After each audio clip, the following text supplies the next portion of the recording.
Hey guys, looking at GameStop once again, and just before we get into anything else, was going to talk about some of the doom and gloom of GameStop's price today, as it started the day at around about 159 and was almost at 152 just a few moments ago before I started recording this video, and then has jumped up massively to 156 and now touching 157. So that's very good to see.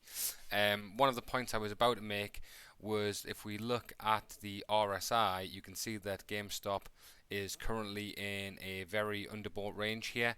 That's what this is signaling towards the bottom. And I noticed that this did change to green. And I was thinking, oh, that's a bit weird. I was just looking at this a few seconds ago, so you can see it's hit definitely another buy zone, and apes are interested. So look at that bullish price movement just in the last few minutes.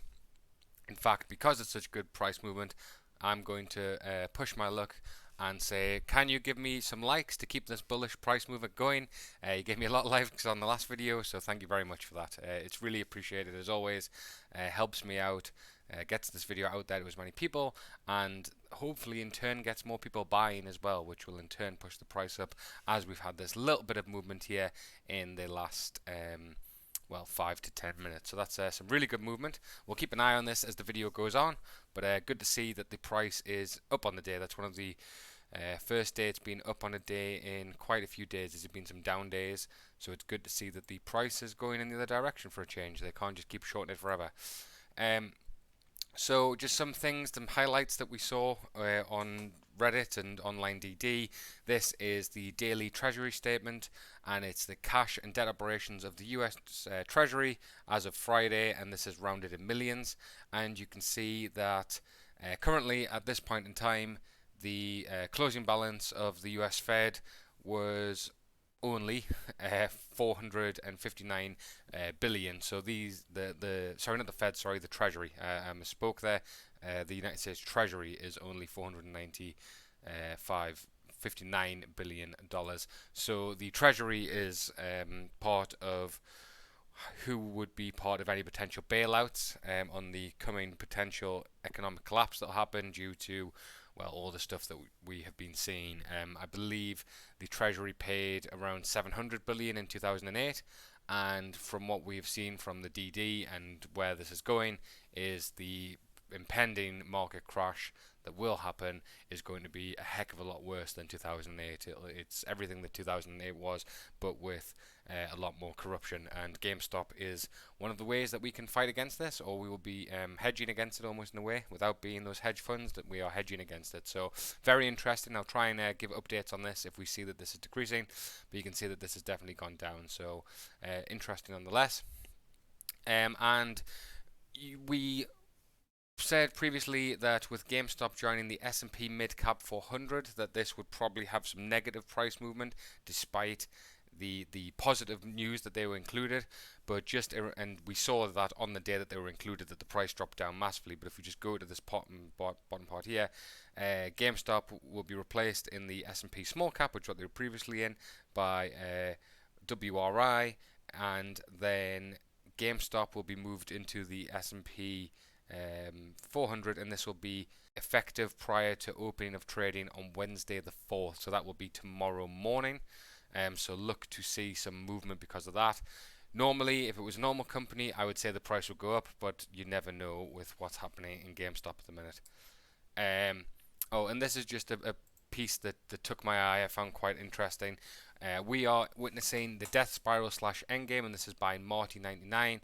And basically, what he is saying is the price is going to keep trickling down and down as part of a psychological attack, because we're hitting price targets that the hedges don't like.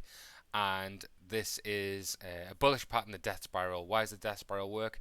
Well, we all know the day the game went up to 300 not so long ago, then in the blink of the eye it crashed down. And why was that? Because the 300 mark would have killed the hedge funds, and they would start losing everything basically. They lose money every day unless the margin call price tag keeps going down and down and down. We haven't seen 200 in a long time. That must be their new call price, and now we don't even see 175. So basically what this user is saying is we are in very dangerous zones for the hedge funds, and currently we are on still price. Let's have a look at what we are currently at and see if we've had any good movement. Ooh, look at that. Look at that drop down right there. Good news and then bad news. That is massive price swings in very short time, um, which just kind of shows the craziness that's going off in the stock. And if we just cut back to here, this is just a couple of quotes from Michael Burry, which famously known from The Big Short, who shorted the housing market, I believe in 2005, pre to the 2008 crash, and made over $1 billion.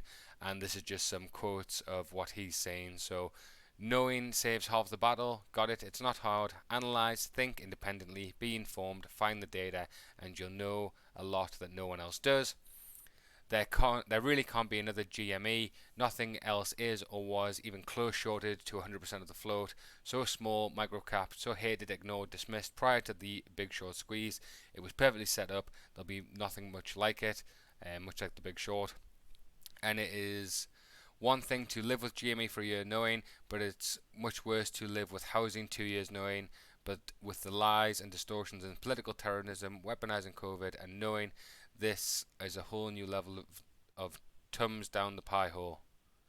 So that's Michael Burry's thoughts on GME in January, which we know that there's a lot more came out since then, and it's a lot more deeper and as he said, in terms of the hated political terrorism, dismissive, ignored, dirty hedge fund tactics that we are seeing. So very interesting. Let me just load up the Fidelity orders by customers, and you can see here we have number 6 at GME with 9,744 buy orders with a meager 1,378 sell, and it was down 3% on the day at that point. Compare this chart to anything else we've seen. You never see things like this. 88% buys, 12 sells. Compare that to Amazon, which is 50-50. AMD on the negative. AMC quite high, funny enough, 72%, but still not high as GameStop. So some very, once again, interesting stuff that's happening with GME because of what we're seeing in the stock. And let's just have a look at the price again just before we close out the video. Currently down 3% on the day, and you can see that we had very good price movement. Haven't seen a move like that in quite a while. Let me just change this to every 5 minutes. When was the last time we had a similar move of that sort of... I won't even say we have. I mean, back in July, but that wasn't as steep and quick as that one was, and look at how quickly it came down. Definitely these 160 points. You can see that when we were 156 again just a few days ago, that was where a massive downward pressure was again. So you can see here this was about a similar, almost the exact same, just shy of $158 a share, and then bang, we get hammered again. So very interesting. If we just go to the year chart, you can see that unfortunately negative on the day again, and we're now touching upon this barrier at about 140, 137. So that is definitely been a resistance point in the past, sorry, a support point, and it GameStop's price has normally shot up after there. If we're testing that levels, and the one below that one is 119, which was a little drop here, and then the next resistance point or support point, sorry, could be quite a bit further down. But you can see, as before, GameStop is definitely in the lower regions of the RSI, signifying that it is a bit low. So expect some hopefully bullish movements. Right, guys, just want to say thanks for watching. Give a like on the video if you enjoyed it, and I'll catch you guys next time.